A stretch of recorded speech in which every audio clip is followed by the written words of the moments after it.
कहता है कि हम भारत को उसी शर्त पे इसका सदस्य बनाएंगे कि वो अपना परमाणु बम हटा दे। चाइना क्या हो गया, थक गया। तो भारत के वैज्ञानिक इस बात पे रिसर्च कर रहे हैं कि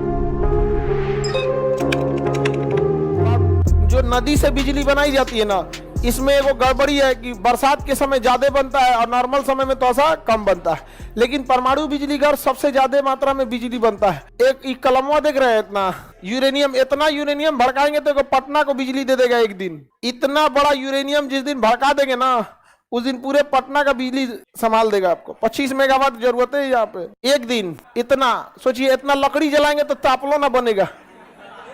इतना लकड़ी जला के चाय बना सकते हैं, लेकिन इतना यूरेनियम भड़का के पूरे पटना को एक दिन बिजली दे सकते हैं। सोचिए कितना तगड़ा होता है यूरेनियम। इसलिए दुनिया का सबसे महंगा पदार्थ यूरेनियम।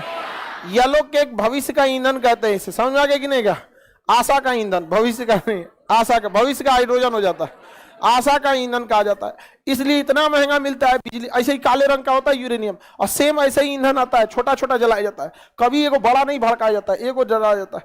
तो यूरेनियम में ईंधन के रूप में हम परमाणु बिजली घर में ईंधन के रूप में किसका प्रयोग करते हैं?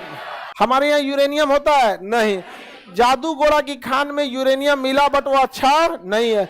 हम लोग यूरेनियम बाहर से लेके आते हैं। जो देश यूरेनियम देते हैं उन्होंने अपना एक ग्रुप बनाया, nuclear supplier group NSG, nuclear supplier group NSG। Bharat इसका सदस्य नहीं है, चाइना इसका सदस्य है। लेकिन चाइना कहता है कि हम भारत को उसी शर्त पे इसका सदस्य बनाएंगे कि वो अपना परमाणु बम हटा दे। क्योंकि अगर यूरेनियम मिल गया तो भारत के पास बहुत कम यूरेनियम है जो परमाणु बम में रखता है। चाइना कहता है कि अगर आपको सस्ता यूरेनियम खरीदना है तो आप NSG से खरीद सकते हैं। इसका सदस्य हम आपको तभी बनने देंगे जब आप अपना परमाणु बम हटाइए, परमाणु बम हटाइए। तो हम लोग काय को हटाएंगे परमाणु बम? तो हम लोग ना दूसरे देश से कहते हैं। अब सपोज कीजिए कि कोनो आपको 10 गो दुकान वाला है, सब्जी मंडी में गए आलू खरीदने, और आपको सामाजिक बहिष्कार कर दिया गया कि इसको कोई सब्जी नहीं बेचेगा। तो एगो तरीका है, कोनो कहे आलू 20 रुपया, तो आप कहिए 35 का खरीदेंगे, कौन देगा? आपका सामाजिक बहिष्कार भी रहेगा तो बिक जाएगा। तो भारत सरकार भी यही कहती है, हम भले NSG के सदस्य नहीं है, कितना में बेचोगे उससे ज्यादा देंगे, लाओ यहाँ से। समझ में गया कि नहीं आ गया? समझौता नहीं। तो चाइना क्या हो गया, थक गया। बाद में पाकिस्तान कहता है कि हमको भी सदस्य बना दो, तो भारत चुप हो जाता है। क्योंकि पाकिस्तान को भी बना दो भाई, हमें भी बना दो, क्योंकि पाकिस्तान के नाम पे चाइना विरोध नहीं करेगा। तो ओकरे ले हम ले जाए, वो क्या करेगा? ओकरा खाए घटल है, यूरेनियम लेके क्या करेगा? जरूरत नहीं ओकरा, वो क्या कर लेगा? अपना यूरेनियम ले के क्या कर लेगा वहां पे? वहां का हर आदमी पागल है। ज्यादातर वहां पे देखेंगे कोनो काम का नहीं मिलेगा सब। देखिए, परमाणु बिजली घर को चलाना बड़ा मुश्किल होता है। इसमें आग लगाना बड़ी कठिन काम है। कौन जाएगा पलीता भड़काने? भड़क जाएगा तब। तो इसलिए पलीता के रूप में जर्कोनियम का प्रयोग करते हैं। पड़ाका में नहीं पलीता होता है। अब यूरेनियम में कौन जाएगा पलीता मारने? धक गया तो परमाणु बम का काम करेगा। तो अनिवार्य रूप से देखिए, हर पटाखा में बारूद हो ना हो, बाहर निकला हुआ पलीता तो जरूर होता है, भड़के ना भड़के। तो अनिवार्य रूप से इसमें जर्कोनियम का प्रयोग होता है। किसका प्रयोग होता है? जर्कोनियम। किसका प्रयोग? जर्कोनियम। अनिवार्य रूप से जर्कोनियम। जर्कोनियम एकमात्र ऐसा पदार्थ है जो बिना ऑक्सीजन के जल सकता है। बिना ऑक्सीजन के जल सकता है जर्कोनियम। बिना ऑक्सीजन के तो हम लोग आग लगा देते हैं किसमें? जर्कोनियम में। और जर्कोनियम दहका देता है किसको? यूरेनियम को।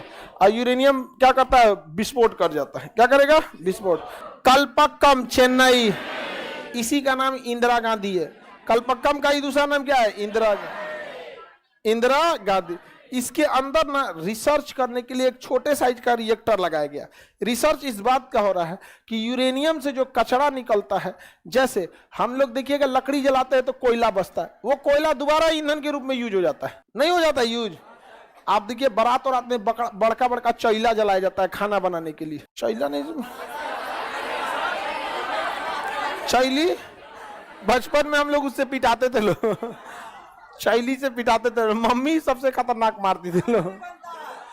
तो वो जो बड़ा बड़ा लकड़ा जलेगा तो उसमें कोयला बचेगा, तो उसका बेकार पड़ा ईंधन भी दोबारा ईंधन के रूप में यूज हो जाता है। तो भारत के वैज्ञानिक इस बात पे रिसर्च कर रहे हैं कि यूरेनियम से जब बिजली बना लेते हैं तो यूरेनियम का बचा हुआ जो ईंधन होता है, जो वेस्ट प्रोडक्ट होता है, उसमें दोबारा रिसाइकिल करके फीडर फास्ट प्रोडक्ट एक रिएक्टर आ रहा है, उसके तहत इसका दोबारा यूज कर ले, तो इससे हमें काफ़ी फायदा हो जाएगा। तो उसका रिसर्च होता है कल्पक्कम या इंदिरा गांधी के अंदर एक छोटा सा रिएक्टर है कामिनी। क्या नाम है? कामिनी। तो कहां पे रिसर्च होता है? कामिनी में। फीडर फास्ट रिएक्टर कामिनी में। Feeder fast